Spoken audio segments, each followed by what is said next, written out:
In order to begin to understand how our financial system works, we need to go back to the early 1900s, 1910 to be exact.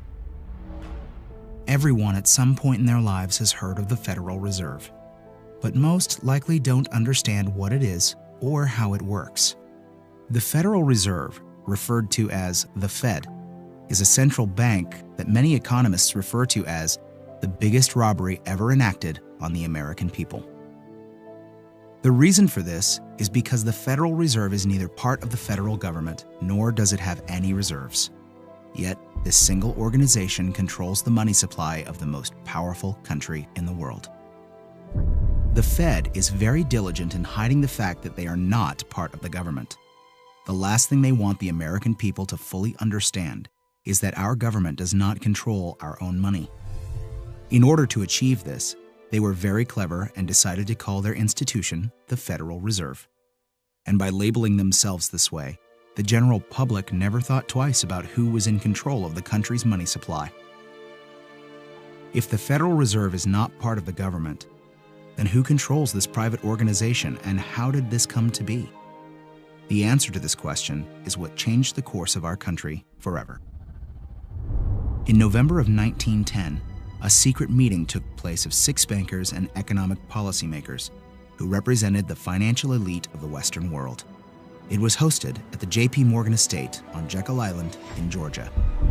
In attendance was Senator Nelson W. Aldrich, Abram Piatt Andrew Jr., Assistant Secretary of the Treasury, Frank Vanderlip, President of National City Bank of New York, Henry P. Davidson, Senior Partner of J.P. Morgan and Company, Charles D. Norton, President of First National Bank of New York, Paul Warburg, Director of Wells Fargo, Benjamin Strong, the emissary for J.P. Morgan, and coincidentally, the first president of the Federal Reserve.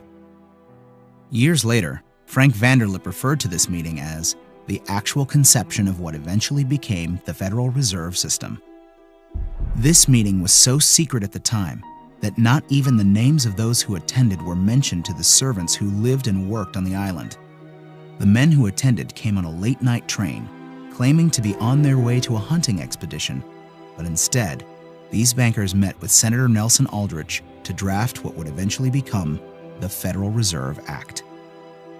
This private meeting, attended by some of the most powerful men in America, was strategically designed to take control of our country's money supply and to achieve ultimate power in America. Mayer Amschad Rothschild, one of the most powerful European bankers of his time, stated it best when he said, "Permit me to issue and control the money of the nation, and I care not who makes its laws." On December 23, 1913, 2 days before Christmas, when most people in Congress were home with their families, the Federal Reserve Act was signed into law by President Woodrow Wilson. That single act, however small it may seem, transferred the control of our monetary system from our government into the hands of some of the wealthiest men in our country. Putting into law the Federal Reserve Act gave unlimited power to a few wealthy banking institutions in America. The Fed has the power to issue currency, manipulate interest rates, and run secret bailouts. Yet Congress and the President are not allowed full oversight over this powerful organization. The Federal Reserve enjoys a monopoly over the creation of our nation's money and credit, but for 100 years, they have never been completely transparent and accountable about it. And we don't have to look back too far from today to see what it looks like in real life.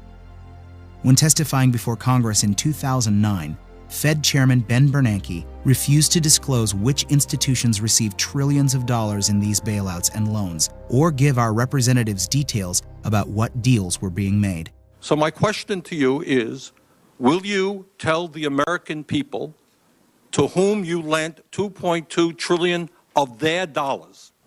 Will you tell us who got that money and what the terms are of those agreements? Hundreds and hundreds of banks, any bank or that has access to the U.S. Federal Reserve's discount. Will you tell us who they are? No. In an interview with Treasury Secretary Timothy Geithner, he makes the stunning assertion that conducting a full audit of the Federal Reserve, something never before done in its 100-year history, is a line that we don't want to cross. To be denied full transparency of these transactions after U.S. taxpayers contributed over $16 trillion to these bailouts and loans is unthinkable and unconstitutional. It is our right as American citizens to know where our money is being spent. It's very ironic that if you don't give the IRS full transparency with your finances, you go to jail. But if you're a private organization of elite bankers that controls the money supply of a country, you're free to do as you please without full oversight. This private organization is arrogant in the fact that the same accounting laws that apply to the rest of America do not apply to them. There is no other agency of government which can overrule actions that we take. Their control appears to be unlimited, and 2008 is the most recent example of how much power the Fed actually has on our country. Many of us were told in private conversations that if we voted against this bill on Monday, that the sky would fall, the market would drop 2,000 or 3,000 points the first day, another couple thousand the second day, and a few members were even told that there would be martial law in America if we voted no. That's what I call fear-mongering. The elite banking institutions took trillions of dollars worth of risk, and when they lost their bets, they threatened politicians to use taxpayer money to bail them out, or else we would face an Armageddon type of scenario.